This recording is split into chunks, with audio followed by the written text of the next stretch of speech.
नमस्कार दोस्तों, स्वागत है आपका शफा पॉडकास्ट। मैं विकास दीक्षित। जब आपको हवाएं महसूस होती हैं, जब पानी की आवाज़ महसूस होती है, तो मैं वो dark side of the moon जानना चाहता हूँ कि आपके साथ भी कुछ रिकवरी में कुछ प्रॉब्लम्स होते हैं। तो मुझे नहीं होता सर। मतलब देखते हैं आज क्या करें, आज दिन जीतेगा या मैं डू और डाई वाला है।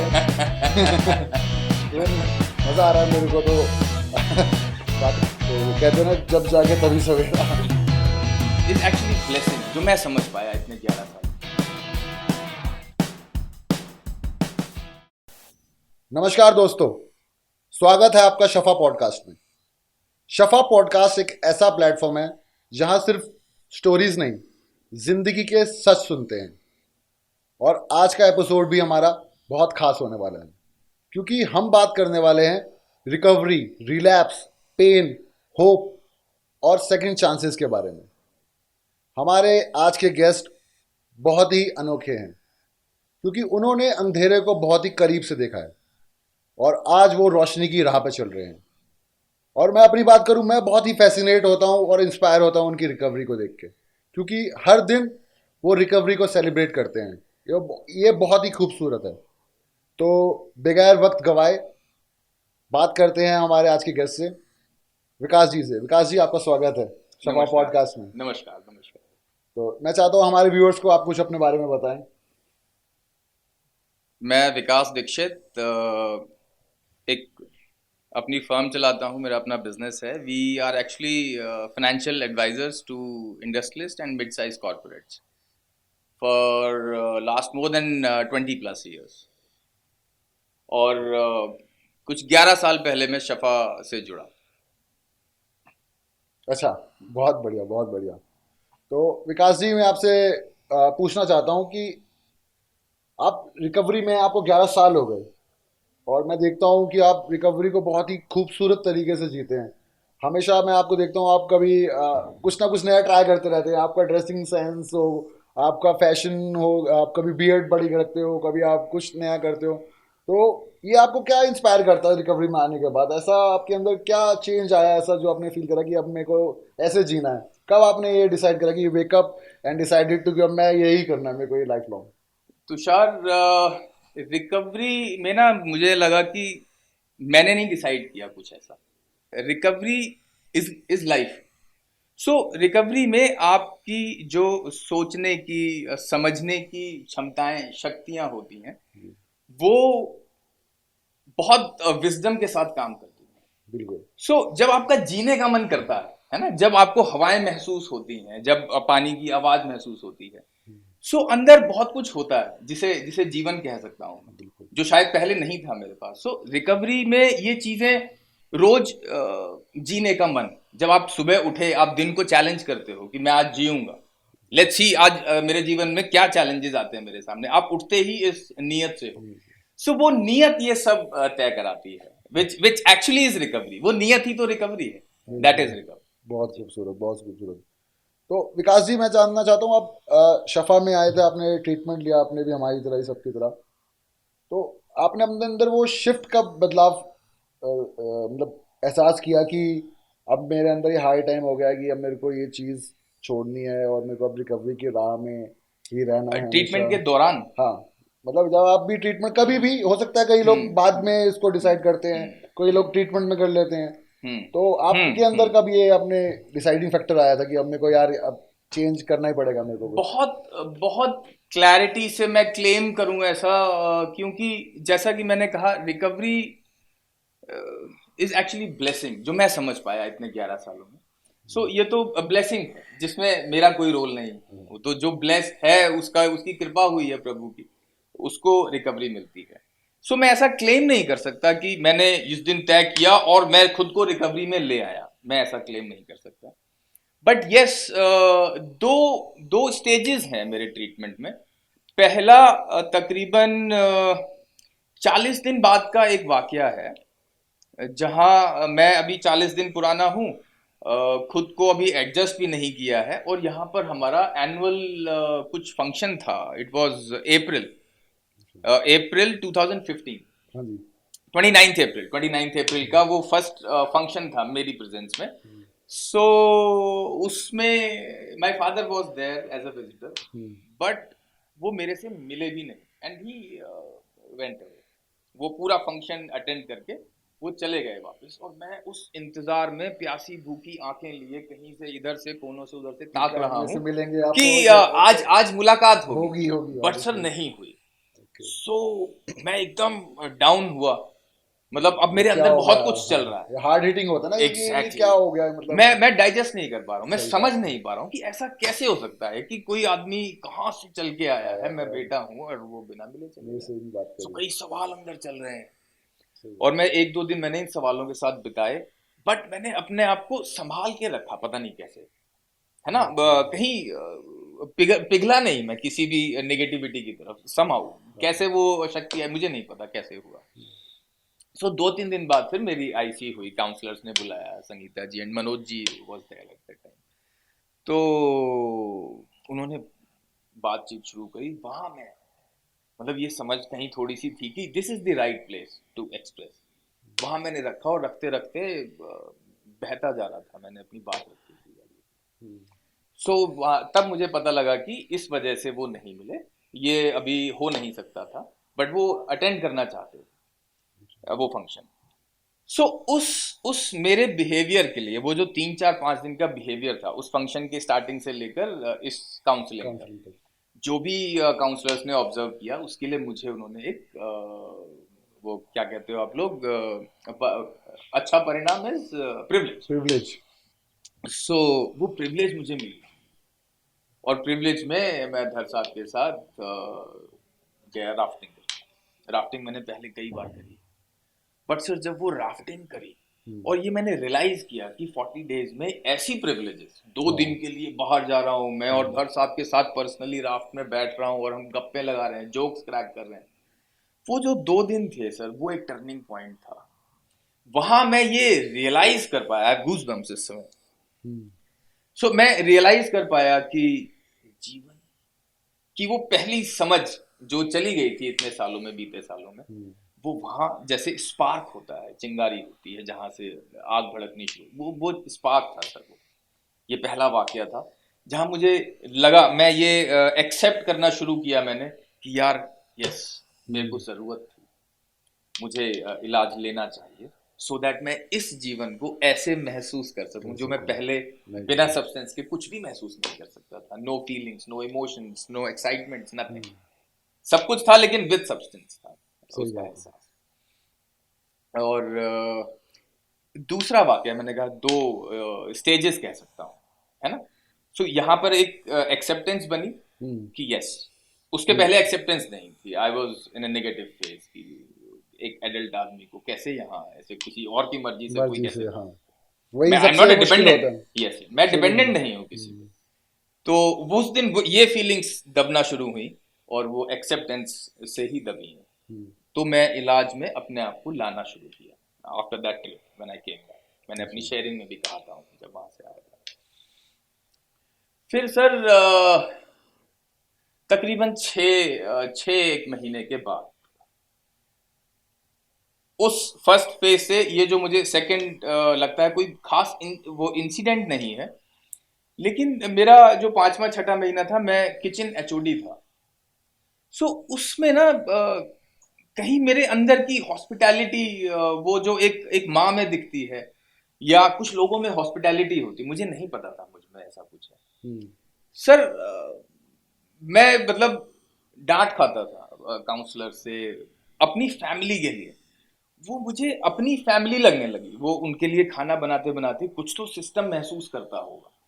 वो रोटियां बन रही हैं, मैं याद है मुझे मार्च में आया था, तो ये जून या जुलाई की बात है, जिस समय सर 50 डिग्री का टेम्परेचर, और तब ओपन एयर वो था, एक चूल्हा था, लकड़ी का चूल्हा, उसमें इतनी बड़ी कढ़ाई है। मैंने कभी खाना नहीं बनाया, मैं उस कढ़ाई पे किसी और को जाने नहीं देता था। वो पलटा लेके खुद कढ़ी बना रहा हूँ, कभी कुछ बना रहा हूँ, लेकिन उसमें कहीं 1% भी, सर मैं आज याद करता हूँ, पता नहीं कैसे ये हुआ, 1% भी नकलियत नहीं थी ना। वो कढ़ी बनाते समय मैं अब देख के मुझे लगता है कि शायद माँ मेरे अंदर की जागी, या I don't know what happened, मैंने वो फादर फिगर या मदर फिगर अंदर फील किया कि यार ये खाना जो मैं बना रहा हूँ ये 100 लोग खाएंगे, इनको भूख लगी होगी।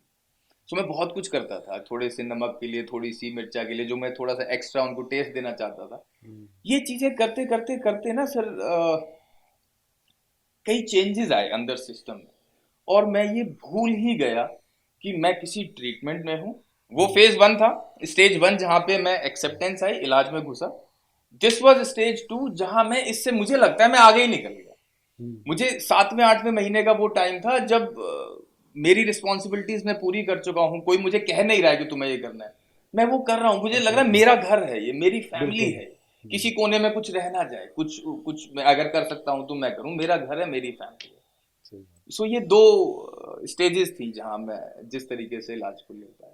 जब आपने समझा कि एक्चुअली में कि यस, मेरे को मेरे को जरूरत अपने है। अंदर चेंज हाँ, फील किया, और मैं देखा ये ग्रेजुअली आता है कि एकदम ग्रेजुअली से हम होता सोचते हैं कि ये इंसिडेंट आपको कर दिया। है। नहीं नहीं। ये एक्यूमुलेट इफेक्ट होता है कि आपको अब छोटी छोटी चीजें जी, मिलके आपको कब आपका वो साइकी चेंज कर देती है कि आप रिकवरी की उसमें आप बिल्कुल ऑप्ट कर लेते हो। आपने बहुत वो अच्छे से कहा जैसा कि मैंने कहा कि वो ना मुझे बड़ा ओछापन लगेगा अगर मैं कहूँ वो इस इंसिडेंट पे उस दिन मैंने ये तय किया कि अब मैं, अरे सर नहीं। नहीं, हाँ। इट हैपेंड हाँ। Gradually somehow by the blessing, हाँ। प्रभु की कृपा से हुआ वो। तो विकास जी, रिकवरी में आपकी फैमिली का रोल कैसा रहा? क्या वो उनका सपोर्ट रहा आपको? कैसा आपको बैकअप रहा फैमिली की तरफ से? किस तरह का उनका रोल रहा? फैमिली में मेजरली अगर मैं देखूं तो 3 लोगों का मेजर रोल था, mother, father and my wife. So अपनी अपनी जगह काफी सपोर्टिव रहे। एक तो उस 1 साल के दौरान अच्छी चीज ये थी, मुझे उस समय भी थोड़ा फीडबैक तो था, बट जब घर पहुंचा तो पता लगा they very religiously they followed whatever Shafa told them to understand और लर्न। बिकॉज शफा एक त्रिकोण, एक ट्रायंगल की बात करता है हमेशा, जिसको मतलब I was surprise to see even my wife and both the parents, उन्होंने उस ट्रायंगल को समझा और उसकी ना एक्चुअल मीनिंग, उसका उसका महत्व, उसकी इंपॉर्टेंस समझी इस रिकवरी के लिए या इस ट्रीटमेंट के सफल हो पाने के लिए, अगर कोई पॉसिबिलिटीज हो तो। सो वो त्रिकोण में जो वो बिंदु थी तीसरी, जो अब आज इन 11 सालों में मैंने देखा कि वो अक्सर कहीं ना कहीं कुछ वीक रह जाती है, बिल्कुल। वो त्रिकोण की वो बिंदु। बिल्कुल। क्योंकि वो बिंदु इसलिए रह जाती है वीक की, परिवार को ये लगता है कि ट्रीटमेंट इसका होना है, ये जो दूसरी बिंदु है, ट्रीटमेंट इसका होना है, हमें क्या सीखना है, हम तो सेट है, ये बीमार है, बिल्कुल। इसको इलाज हाँ। की जरूरत है। ये रहता है। लेकिन वो जो यहाँ बताया जाता है हम्म। उसको बड़े अच्छे से उन्होंने समझा मेरे परिवार ने, जिसका इन 11 सालों में मुझे उस समय थोड़ा सा तो घर जाके लगता था कि यार ये तो मतलब क्या अभी भी इलाज ही चल रहा है क्या, घर जाके भी मतलब वो वाला दिखता था उनका रवैया कि पूरी ट्रेनिंग है।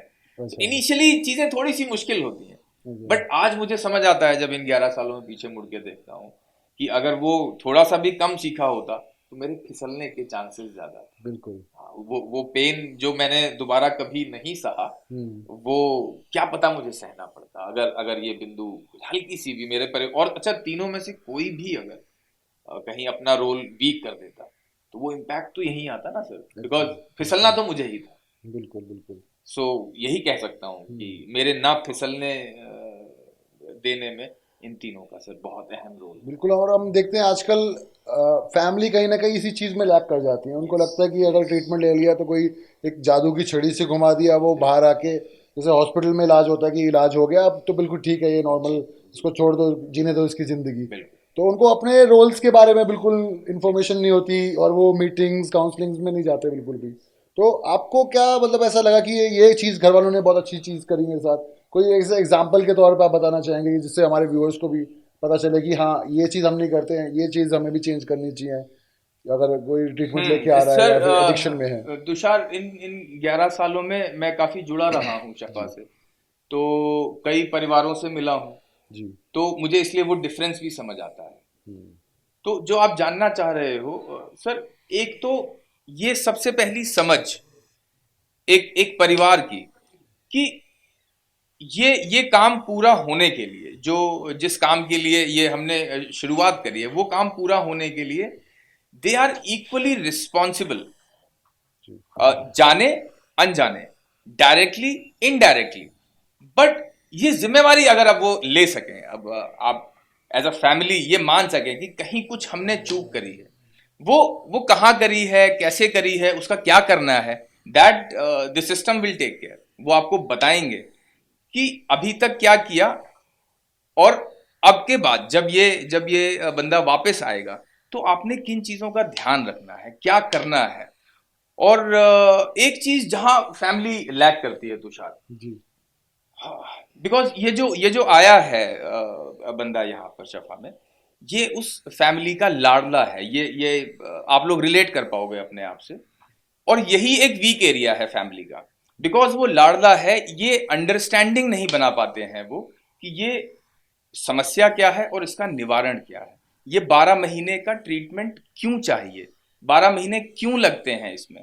वो तभी समझ आएगा जब आप ये समझेंगे कि ये समस्या क्या है। ये it is not a viral fever, या कोई आपका किसी नस में ब्लॉकेज नहीं है कि ऑपरेट कर दिया and it will be cured.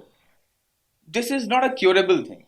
हम इससे बच के रह सकते हैं, इससे दूर रह सकते हैं, और इसमें परिवार का सबसे मेजर रोल है उस इंसान के लिए जो जो इससे बच के जीवन जीना चाहता है।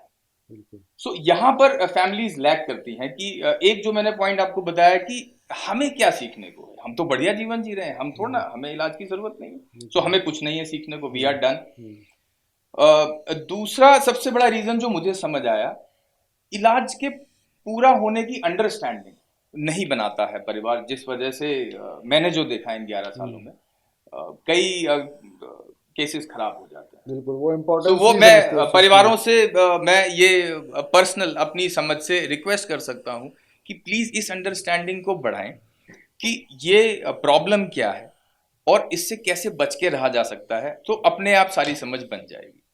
बिल्कुल शफा विल हेल्प यू इन बिल्कुल दिस। बिल्कुल।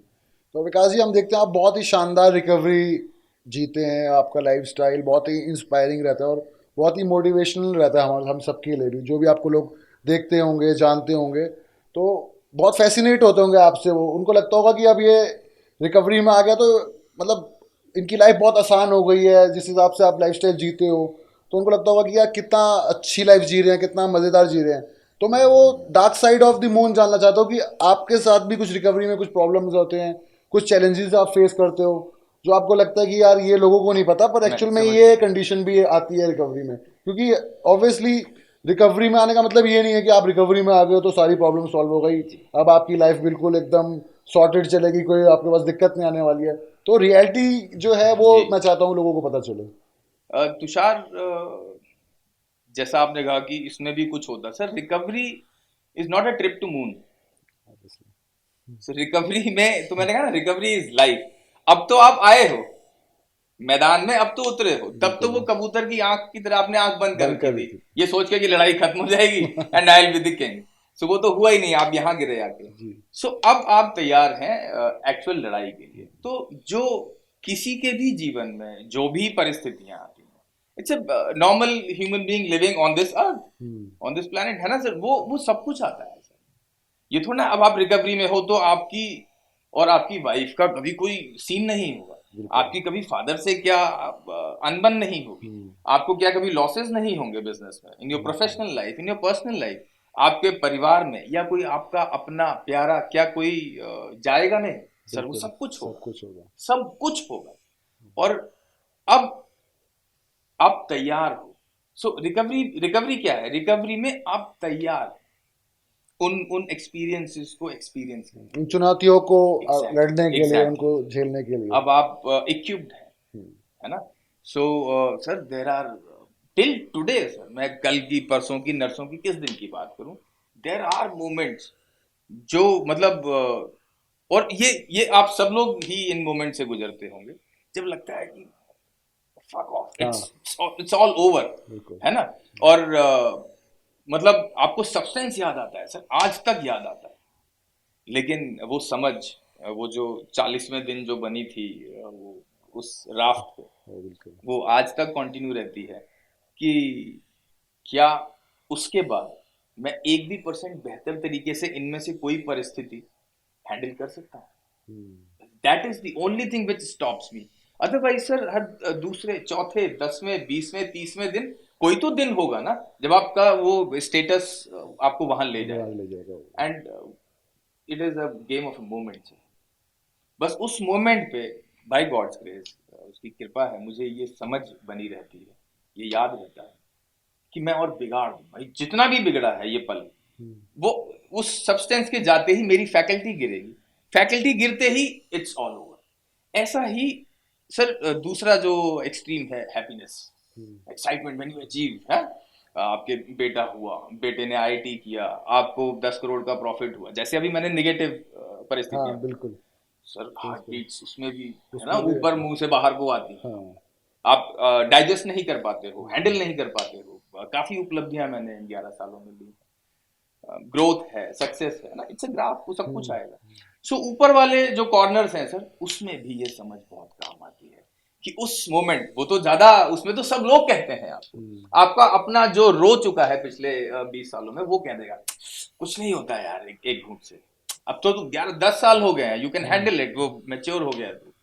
बट सर वो समझ याद रहती है। मैं इस डर से नहीं सब्सटेंस छूने से मना करता हूँ कि भाई क्या होगा, नहीं, वो क्वेश्चन जो उस मोमेंट पे था कि क्या मैं इस खूबसूरत पल, इस अचीवमेंट को, इस सक्सेस को, इस रिश्ते को, इस प्यार को, क्या 1% भी बेहतर एहसास कर पाऊंगा या 1% कम कर पाऊंगा? Sir reply is 1% less, so that stops me and I handle. बिल्कुल। जी और कहीं ना कहीं जो ट्रीटमेंट है इसने ही हमारे को ये जीना सिखाया कि जो प्रॉब्लम्स है और ये अप्स एंड डाउन्स जो लाइफ में आते हैं, उसके बावजूद भी ऐसी ज़िंदगी फुलेस्ट तरीके से जीना, खुशी से जीना और ऐसे इंस्पायरिंग तरीके से जीना जैसे आप जीते हो, तो मुझे लगता है वो उसके बाद ही कई सालों के बाद आ पाता है कि हम लोग वो प्रॉब्लम्स को अपने ऊपर इफेक्ट नहीं होने देते उसके बाद भी।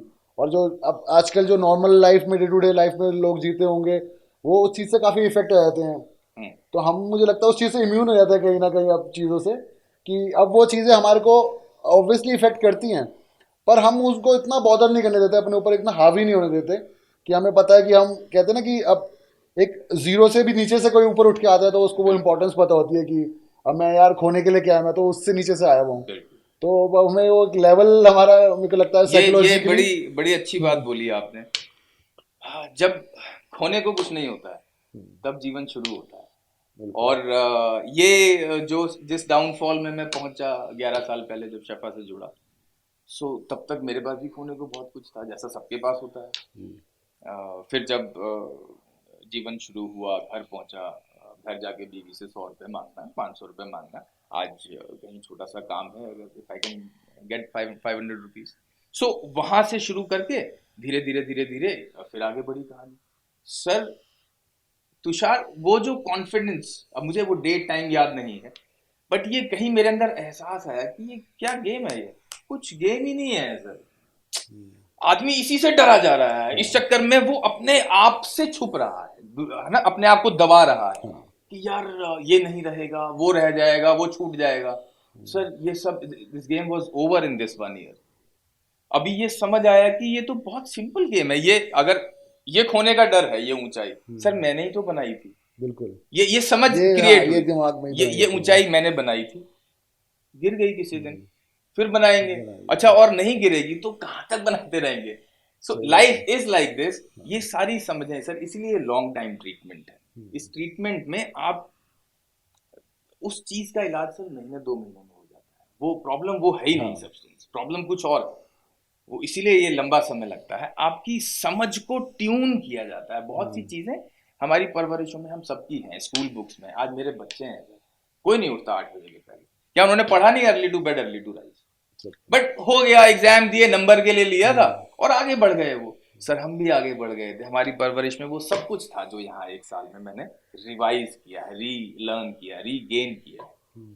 तो उसके रिवीजन की जरूरत थी, वो सब मिस हो गया। तो now everything is up.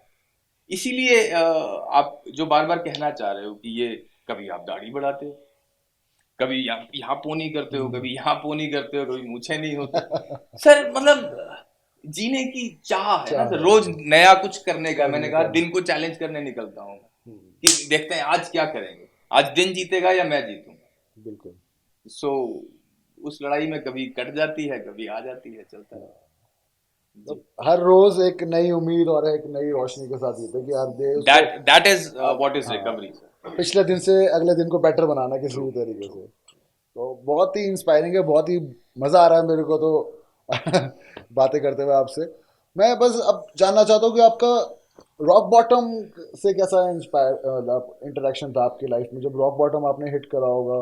Rock तो बॉटम से आप क्या कहना चाहते हो? कि जब मेरी आपको, मेरी गिरावटों की हद हाँ, से क्या? वो आपने जब आपको कब फील हुआ कि मतलब मैंने यार ये अब रॉक बॉटम मेरी लाइफ का आ गया है, अब ये मेरा ही टर्निंग पॉइंट है, इसके बाद तो अरे डू और सर, डाई वाला है।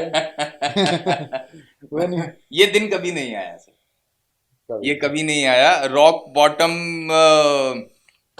या फिर हम जब तो उसे, मैं क्या हाँ, आपको, मैं समझ गया आप क्या पूछना चाह रहे हो सर। मैं ये मानता हूं कि अगर इंसान को खुद, हाँ, अपना रॉक बॉटम या अपनी गिरावट की हद पता लग जाए, महसूस हो जाए, तो half of the game is done sir.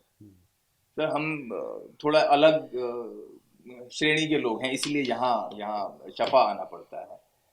हमारे जो शुभ चिंतक हैं सर, उन्हें समझ आता है कि ये रॉक बॉटम है इसका, अब इसके बाद एक ही बॉटम बचा है ना सर। वो मुझे अगर समझ आ गया, so half of the game is won sir, मैं जीत लूंगा आधी गेम। बट वो नहीं है सर। ये तो जो जो मुझे जिंदा देखना चाहते हैं, जो मेरे शुभ चिंतक हैं, उन्हें समझ आता है कि अब इसके बाद एक ही जगह बचती है, वो लास्ट बॉटम। सो उस वजह से वो है वो रॉक बॉटम जो हम यहाँ। तो विकास जी आपने बहुत सही कहा कि रॉक बॉटम जो होता है वो हमें नहीं दिखता, एक्चुअल में हमारे आसपास के जो सराउंडिंग वाले फीलिंग होते हैं उनको फील होता है कि क्या इसकी अवस्था आ गई है, कि अब ये इसकी सिचुएशन आ गई है कि अब इसको कहीं ना कहीं हेल्प की ज़रूरत है, मदद की ज़रूरत है। और हम तो एंड तक यही सोचते रहते हैं कि मैं इस चीज़ को छोड़ सकता हूँ, मेरे को कुछ नहीं हुआ, मैं तो चाहूँगा तो कल छोड़ दूंगा। जी, ये तो मेरे आसपास के दोस्त ही हैं जो एडिक्ट हैं, जो इस सिचुएशन में, मैं थोड़ी ना इतना एडिक्ट हूँ। जी, मैं तो कभी कभी पीता हूँ। और पर मैं फिर भी जानना चाहता हूँ कि जो आपको तो एक बात, उसके बाद जब आप ठीक हो गए होगे या जब आप इस चीज़ से निकल के आ गए हो, तो आपको फील हुआ होगा कि हाँ यार वो मेरा था यार, मतलब रॉक बॉटम था मेरा वो, जब वो हाँ सिचुएशन हाँ मेरी हाँ, थी एक मैं बारी में समझ वाली। गया। अब वो हाँ, अनआंसर्ड रह गया शायद थोड़ा हाँ, सा सर। एक तो यहाँ से समझें आप मेरा रॉक बॉटम, मैं हॉस्पिटल से सीधे पिक करके यहाँ लाया गया। और वो मेरा हॉस्पिटल में 6th या 7th डे था, जिसमें से शुरू के 4-5 दिन जो मेरी याद में नहीं है। वो तो जब मैं घर आया हूँ मुझे पता लगा है लोगों से, मुझे बस वही याद है कि मैं गया था। 4-5 दिन मैं आईसीयू में रहा हूँ। मेरी हार्ट बीट, मेरा पल्स रेट पता नहीं किस लेवल्स पे था, वो 3 टाइम्स 4 टाइम्स पे चल रहा था। और जब वो छठे सातवें दिन मैं यहाँ लाया गया पिक करके, जी, सो 1-2 दिन बाद मैंने रियलाइज किया मेरे यहाँ पे हाथों में, मैं इसलिए बता रहा हूँ आप रॉक बॉटम समझ सको, और यहाँ एंकल्स पे नील पड़े हुए थे, ब्लैक सर्कल्स थे, डार्क सर्कल्स। मैं समझ ही नहीं आ रहा मेरे को कि ये क्या है। तो मैंने पूछा किसी से, मुझे नहीं याद कौन था, उसके पास वो फीडबैक था। तो उन्होंने मुझे बताया कि आप कंट्रोल में नहीं आ रहे थे हॉस्पिटल में जब आपको ले जाया गया। 2nd डे से 5th डे तक 4 लोग मिलके भी आपको कंट्रोल नहीं कर कंट्रोल पा कर रहे पा रहे थे, थे। शायद मेरे विड्रॉल्स थे या जो या भी था वो हेलुसिनेशन होती मेडिकली। है, जी, हाँ। जी। तो मेरे को मोटे मोटे टॉवल्स नुमा कपड़ों से जैसे रस्सी से बांधते हैं, सो ये चारों चीजें बांधी गई, मैं 3 दिन बंधा रहा। और डॉक्टर ने बहुत स्पष्ट कह दिया था मेरे परिवार को कि even a single drop will take him away. So that was my rock bottom. और आपकी जिज्ञासा जो मुझे चेहरे पे दिख रही है, वो जितना आप जानना चाह रहे हो तुषार, मैं मतलब अगर खुद को देख रहा हूँ उस रॉक बॉटम की तरफ, सर इंसानियत की श्रेणी से गिर चुका था। मेरी कोई हरकत, कोई बिहेवियर, क्योंकि मैं अपने कंट्रोल में ही नहीं नहीं था, था, नहीं बिल्कुल। होता मैं है, समझता हूँ कि खुद ये से बहुत कहने आपको वापस वो मेमोरीज दिमाग में फ्लैशबैक जाता है इसका। पर मैं हमारे व्यूअर्स के लिए चाहता था कि ये लोगों को भी पता चले एक्चुअल में हर एक का क्या कहते हैं, रॉक बॉटम अलग होता है। मैं समझ सकता हूँ हाँ सर, कि आप लोग कनेक्ट कर हम्म, सकते हो हम्म, जब 100% गैर जिम्मेवार किसी किसी अपनी या अपनों की जिम्मेवारी का एहसास नहीं रह गया था मुझे। हम्म, हर चीज, हर थॉट मेरा सब्सटेंस के जरिए ही शुरू होता था, नशे नशे के जरिए ही शुरू होता था। मतलब यहाँ तक कि मेरी मेरी हर चीज, गाड़ी, बैग, डिक्की, ग्लव बॉक्स, कहीं कोई बॉटल, हर चीज हमेशा कहीं ना कहीं मेरा सब्सटेंस तैयार रहता था। बिकॉज मानसिक स्तर मेरा इतना गिर गया था कि मैं कर तो सकता हूं अभी सब कुछ, बट बिना इसके नहीं। जब तक ये हम्म, मेरे नशे में, जैसे वो शरीर में सांस चलती है, खून चलता है, जब तक ये नहीं चलेगी, मैं सक्षम नहीं मानता था अपने आप को। इस स्तर तक मैं गिर गया था। मुझे परिवार के साथ एक मूवी देखने के लिए, किसी किसी से फेस टू फेस बात करने के लिए, क्या बताऊं मतलब गिरावटें आपको। रात को ना घर पहुंचना, और क्या कहूं, किसी नाली में पड़ा होऊंगा सर। तो this was the level of my rock bottom. बिल्कुल बिल्कुल। मैं इसीलिए पूछ रहा था आपसे बार बार कि हमारे व्यूअर्स को भी पता चले कि वो समझ पाए कि रॉक बॉटम्स हर एक के अलग होते हैं, और किसी का एकदम फिजिकली डिटोरेट होके हो सकता है, किसी के मेंटली, किसी का कुछ छोटी सी बात पे भी उसका रॉक बॉटम हिट कर सकता है। तो वो एक समझ बनाने के लिए वो समझ पाए लोग कि रॉक बॉटम ऐसे नहीं है कि अगर हम बात करते हैं तो कि उसने सब कुछ हार दिया ज़िंदगी में तो ही रॉक बॉटम है, और ये ज़रूरी नहीं है। रॉक बॉटम किसी भी स्टेज पे आ सकता है लाइफ के, और कभी भी आ सकता है। बस वो आप जागते कब हो, आप उस चीज़ को समझते कब हो कि अब मैं उस डायरेक्शन में निकल चुका हूँ कि अब मैं रॉक बॉटम हिट करने वाला हूँ, या फिर यही मेरा रॉक बॉटम है। जी, तो वो कहते हैं ना, जब जागे तभी सवेरा। बिल्कुल तो वो बिल्कुल। सबसे बेस्ट फ्रेज है इस चीज़ के लिए। तो मैं जाते जाते मैं चाहता हूँ कि जो भी हमारे व्यूअर्स हैं, जो भी हमारे दर्शक हैं, जो भी हमें इस टाइम देख रहे हैं और आगे जाके देखने वाले हैं, तो और इस प्रॉब्लम से जूझ रहे हैं, एडिक्शन, रिलैप्स, और इस गेम में फंसे हुए हैं और इससे निजात पाना चाहते हैं, तो आप उनके लिए कोई एक मैसेज देना चाहते हो कि हाँ, ये चीज़ आप अगर वक्त रहते अभी से ही समझ लोगे, या फिर इस चीज़ का आप पालन करना स्टार्ट कर दोगे, तो आपको हेल्प होगी। मैं ये नहीं कहता कि हाँ, आप रिलैप्स नहीं होगे या फिर आप हमेशा रिकवरी में रहोगे, उसके लिए कोई रामबाण नहीं है। तो एक, क्योंकि एक लाइफ स्टाइल है, एक पूरी जर्नी है, लाइफ लॉन्ग जर्नी है। पर उसके लिए आपको कुछ ये हेल्प हो सकती है, वो आप कोई बात आप उनको समझाना चाहते हो? हम्म। सो जो भी भाई मुझे देख रहे हैं या सुन रहे हैं, जो नशे में हैं या नशे से लड़ रहे हैं, जूझ रहे हैं, नशे में डूब चुके हैं, और मेरे ख्याल से उनसे ज़्यादा इम्पोर्टेंट ये उनके वेल विशर्स जो मुझे देख पा रहे हैं या सुन पा रहे हैं, परिवार वाले, दोस्त, भाई बहन, शुभचिंतक, उनके लिए ज़्यादा अच्छा है कि जैसा मैंने कहा कि वो समझ उसको नहीं है। वो रॉक बॉटम उस समय वो इंसान रियलाइज नहीं कर पाता है। सो आप लोग देख सकते हैं वो किस स्तर तक गिर रहा है, किस स्पीड में गिर रहा है। तो एक चीज तो सबसे इंपॉर्टेंट जो पहले मेरे जहन में आती है, वो ये कहना चाहूंगा, डोंट लूज होप। उम्मीद है। अ, ऐसे कहूं कि मैं हूं आपके सामने, मैं उम्मीद हूं। Don't lose hope. ऐसा नहीं है, ये हमारे समाज में 50 to 70 या कहें 80% तक मैंने देखा, ये धारणा है कि अब कुछ नहीं हो सकता। अब इन गिरावटों को या उस इंसान को यहाँ तक एडिक्शन में आने के बाद देखते हुए आप लोग भी होप लूज करते हैं कि अब क्या ही होगा, कौन सा ऐसा जादू हो जाएगा कि ये इंसान जो अब इसके बिना मतलब जीना ही नहीं चाहता है, कुछ सोच नहीं सकता है, कुछ कर नहीं सकता है, गिरावटों की हद पर है, वो वापस कभी आपकी तरह, आप लोगों की तरह जी पाएगा, एक नॉर्मल इंसान की तरह जी पाएगा। सो आप मुझे देख के कम से कम उस उम्मीद को जगाएं, डोंट लूज होप। दूसरा दूसरा भी मैं शुभ चिंतक और परिवार वालों से ही कहना चाहूंगा कि अगर अगर आप शफा या इस इलाज तक पहुंचते हैं तो जल्दी ना करें। ये ये क्यों, जैसा मैंने कभी कहीं पहले कहा, ये क्योरेबल डिजीज नहीं है। आपको प्रैक्टिस चाहिए। That is why the treatment is designed such कि उसमें 12 से 15 महीने लगते हैं।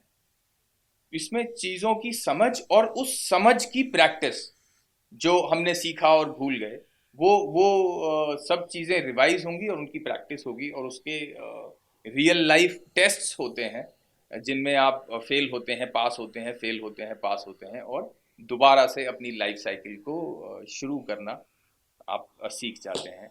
और सब्सटेंस के बिना इन इन परिस्थितियों को, जो एक्सट्रीम्स ऑफ योर लाइफ होते हैं, जो ग्राफ के एक्सट्रीम्स हैं, उनको हैंडल करना आप सीख जाते हैं।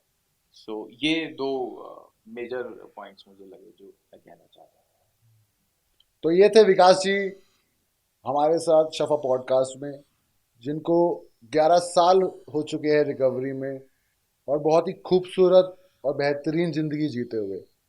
और इन्होंने अपने जीवन के साथ साथ और भी बहुत सारे लोगों का जीवन संवारने में हेल्प की है। तो थैंक यू सो मच विकास जी, आपने हूँ। Thank you. शफा को हमें और टाइम दिया और आप यहाँ आए। Thank you so much once again.